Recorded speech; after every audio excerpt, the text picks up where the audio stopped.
মৰমৰ ছাত্ৰ ছাত্ৰীসকল তোমালোকে স্ক্ৰীনত কেইটামান কোৱেশ্চন দেখা পাইছা নাম্বাৰ সিস্টেমৰ এই কোৱেশ্চন কেইটা RRB বেংক পুলিশ আৰু SSC এনেকুৱা ধৰণৰ কম্পিটিটিভ এক্সামত খুব আহি থাকে ফ্ৰিকুৱেন্টলি আহিছে কেইবাবাৰো এই প্ৰশ্নবিলাক আহিছে মই সিলেক্ট কৰি লৈছো এই কেইটা ইম্পৰ্টেন্ট কোৱেশ্চন বাৰে বাৰে আহি থাকে সেই কাৰণে মই এই কেইটা উঠাই লৈছো আৰু আমাৰ আগন্তুক দিনত অসমত পুলিশ ৰিক্ৰুটমেন্ট আছে SI ৰ ৰিক্ৰুটমেন্ট আছে কনষ্টেবল ৰিক্ৰুটমেন্ট আছে হেইবিলাকৰ কাৰণে কিন্তু খুব ইম্পৰ্টেন্ট হ'ব প্ৰশ্নবিলাক তোমালোকে লক্ষ্য কৰা আৰু ভিডিওটো আৰম্ভণিৰ পৰা শেষলৈকে চোৱা অকমান উপকৃত হ'বা আৰু ধাৰাবাহিকভাৱে মই এনেকুৱা ধৰণৰ ভিডিও লৈ আহিম তোমালোকে চেনেলটো সাবস্ক্ৰাইব কৰি থৈ দিবা তেতিয়া হলে উপকৃত হ'ব পাৰিবা কোৱেশ্চন নম্বৰ 1 কৈছে if 9√x equal to √12 plus √147 then x equal to what তো এই প্ৰশ্নটোত আমি x ৰ মান বিচাৰিব লাগে অপচন দিছে চাৰিটাৰ ভিতৰত কোনটো অপচন কাৰেক্ট হ'ব আমি বিচাৰিব লাগিব কিন্তু অংকটো কৰিলেহে বিচাৰিব পাৰিম নহলে তো নোৱাৰিম গতিকে অংকটো কৰি লও বাকি দুটো নেক্সট কৰি আছো প্ৰথমতে 1 কৰিছো তো কোৱেশ্চন নম্বৰ 1 সলিউশন তোমালোকে চোৱা খুব ইন্টারেস্টিং মেথড কিন্তু হা অকমান বুজাওতে সময় লাগিব কিন্তু তুমি যদি এক্সপার্ট হৈ উঠিবা তেতিয়া কিন্তু সময় কম লাগিব তো ইয়াতে দিয়া আছে 9√x equal to √12 plus √147 ইয়াৰ পৰা আমি x ৰ ভ্যালুটো বিচাৰিব লাগে 9√x equal to √12 ক আমি কি লিখিম 4 into 3 under root 4 into 3 কৰি দিলু 12 ক আৰু 147 ক 49 into 3 কৰিম ওকে এতে সোয়া 9√x equal to 4 √ৰ বাহিৰত আহিলে 2 হ'ব √3 থাকিব আৰু 49 বাহিৰত আহিলে 7 হ'ব √3 থাকিব সিম্পল তে 9√x equal to ইয়াত 2√3 আৰু 7√3 তো 7 আৰু 2 যোগ কৰিলে 9√3 হ'ব এবাৰ দুই ফলৰ পৰা 9 টো আমি বাদ দিছো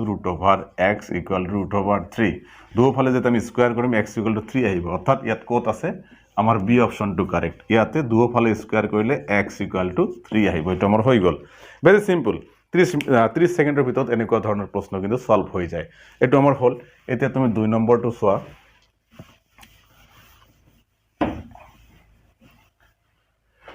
2 নম্বৰ অংকটোত কি কৈছে 2 নম্বৰটো সলিউশন আমি কৰিছো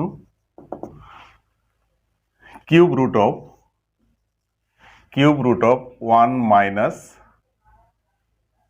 127 divided by 343 এনেকুৱা হলে is equal to এই কেটা অপশনৰ ভিতৰত কোনটো ইয়াৰ সমান হ'ব আমি অপশনটো চুজ কৰিব লাগে কাৰেক্ট অপশনটো তো এটা আমি সলভ কৰি লৈছো ইয়াতে চাৰিটা অপশনৰ ভিতৰত কোনটো কাৰেক্ট হয় আমি বিচাৰি উলিয়াম সো সলভ কৰি যাম আমি এটো কিউব ৰুট ঠিক আছে সিম্পলি আমি এটো সমাধান কৰিম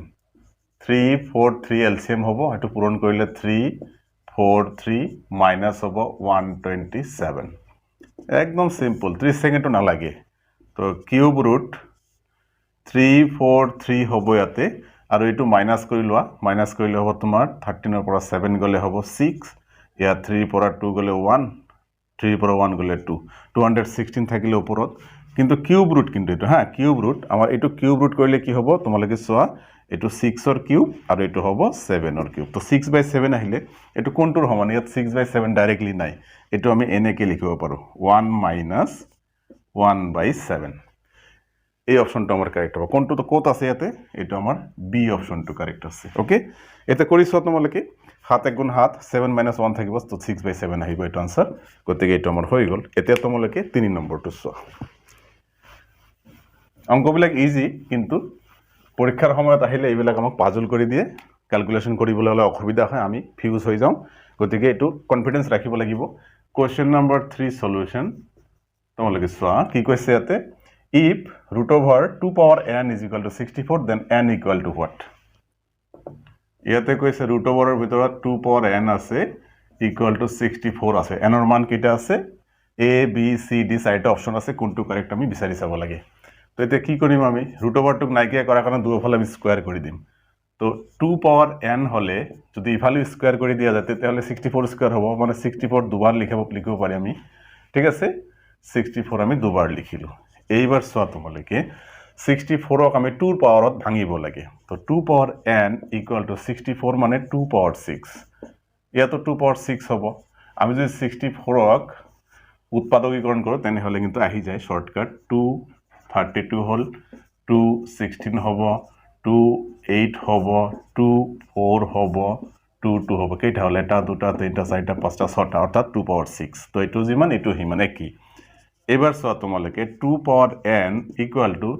2 পাৱাৰ 6 ইনটু 2 পাৱাৰ 6 হলে 2 পাৱাৰ 6 প্লাস 6 12 হ'ব অৰ্থাৎ 2 2 বেস মিলি আছে অৰ্থাৎ n ইজ ইকুয়াল টু 12 অৰ্থাৎ আমাৰ অপশন কোনটো কাৰেক্ট এই অপশনটো কাৰেক্ট তো মৰমৰ ছাত্ৰছাত্ৰীসকল এনেকুৱা ধৰণৰ অংক কৰিবলৈ তোমালোকে অলপ কনফিডেন্স ৰাখিব লাগিব আৰু সৰু ক্লাছত যিবিলাক ফৰ্মুলা শিকিছিলে সেই ফৰ্মুলাবিলাক তোমালোকৰ ভিতৰত আন্ডাৰষ্টেণ্ডিংটো ক্লিয়াৰ কৰি পেলাই ব্ৰেইনত সেভ কৰি ৰাখিব লাগিব তো আজিৰ ভিডিঅ'তে এইখিনি লগ পাম পৰৱৰ্তী ভিডিঅ'ত ধন্যবাদ